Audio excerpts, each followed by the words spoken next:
Hello and welcome, beloveds, to the Dr. Mumbi Show. My name is Dr. MumbiSeraki. How are you doing? How's everything going? I really do pray that you are well in all your ways and that you are moving into living life truly on your own terms. We're so grateful to everyone that supports us on our Patreon and our PayPal account. So consider supporting us with a financial donation so that we can continue, bringing you the latest news from across Africa. Now, a very big story has been trending across Africa this last week, and it's about Zimbabwe Lives Matter.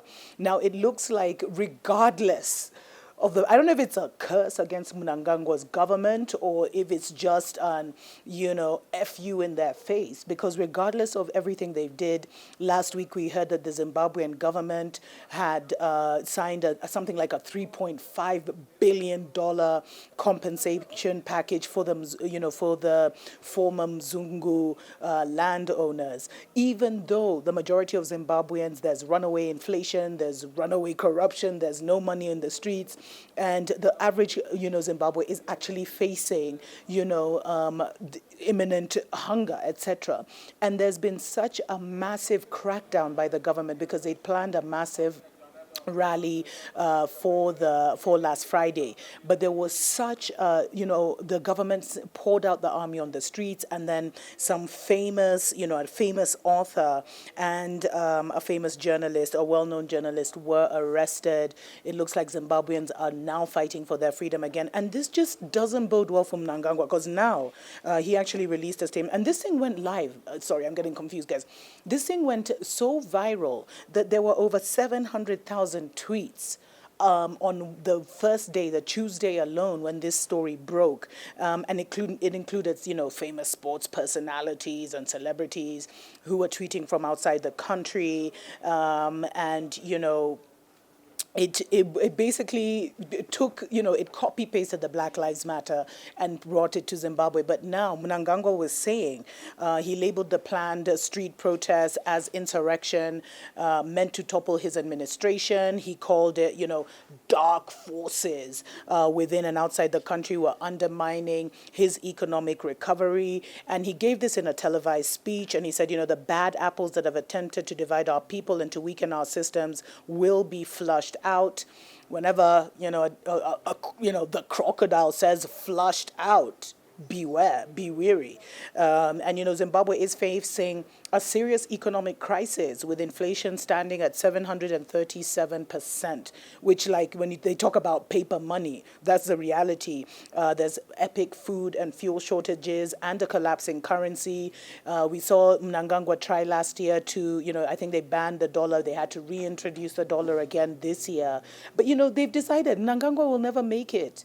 They still remember what he did, and he's trying to do everything. And now it's like even the people are cursing him. He should have just stuck to Mugabe's plan and tried to work with neighbors and made a hard stance, because he's been trying everything, saying, Zimbabwe is open for business, going around begging bowl in hand, to Davos and all the Davoses of this world and all the World Economic Forum, etc., trying to get money, trying to get back into the favor of the West. But the West has said they are totally going to crush them. So I don't understand. I don't know who these people, whose political advisors these people use, because they should know nothing you do will appease them. And now I don't know if this is a curse from the ancestors or if really, the West is going as far. Oh my gosh. Sorry, guys, I'm not even going to stop it.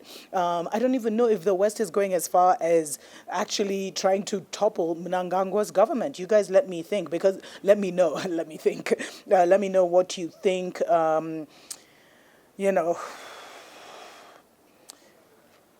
In fact, a famous novelist known as Tsitsi Dangeramba, she was arrested during the demonstrations in Zimbabwe, and they're trying to get her out. But the sad thing is that how can your people are starving? There's runaway there's runaway inflation, and then there's been crazy corruption with this coronavirus. I think it's been happening globally. And then now, after that, you actually even release a statement and your foreign affairs gloats at the fact that they've signed a $3.5 billion, compensation package, which they have to now go ask different banks for loans to pay when your people are suffering. Hey, this world is wicked. It sucks to be at the bottom of a pyramid, beloveds, but we are a new breed of African. We're not going to be, we're not going to accept this pyramid where we're at the bottom and there's people at the top dictating what we do. We're here to restore and revive what must be restored and revived, because it's been written way, way, way, way, way before our time. But those are stories for other days. Until next time, tuko pamoja.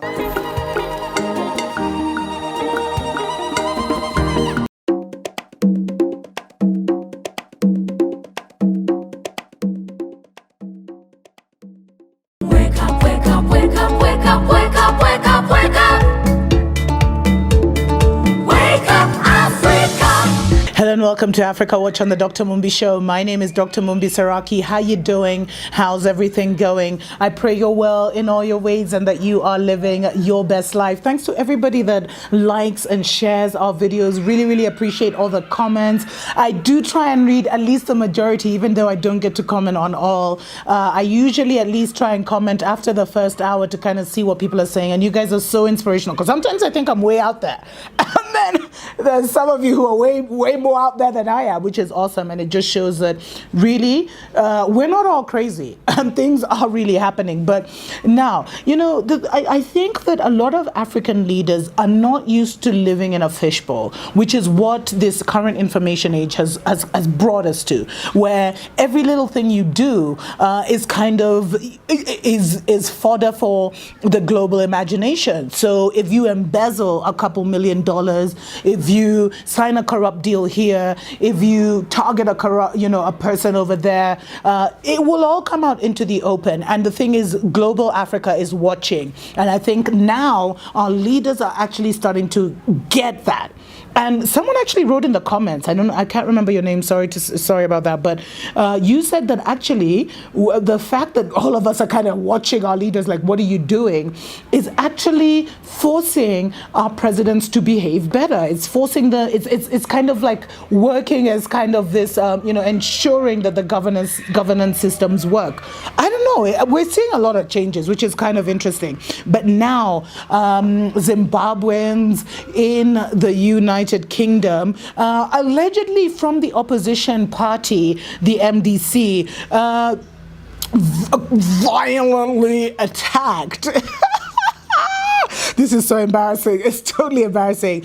Zimbabwe's foreign affairs minister, Sibusiso Moyo, who was also a former military general, and he was basically attacked outside the Royal Institute of International Affairs, aka Chatham House. And I don't know if you've noticed, like, all the leaders go to Chatham House. I think all our presidents, DPs, everyone has been there.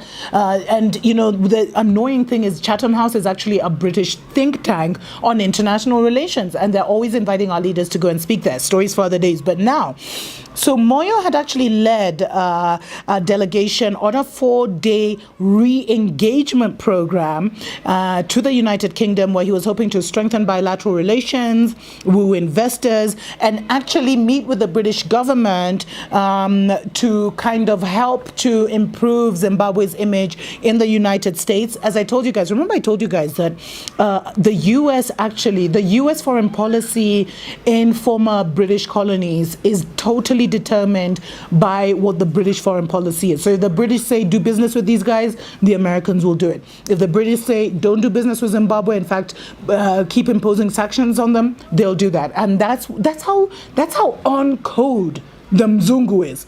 That's how on code the Mzungu is. They know. Together we are up there. If we're divided, we're collapsing. We have no power.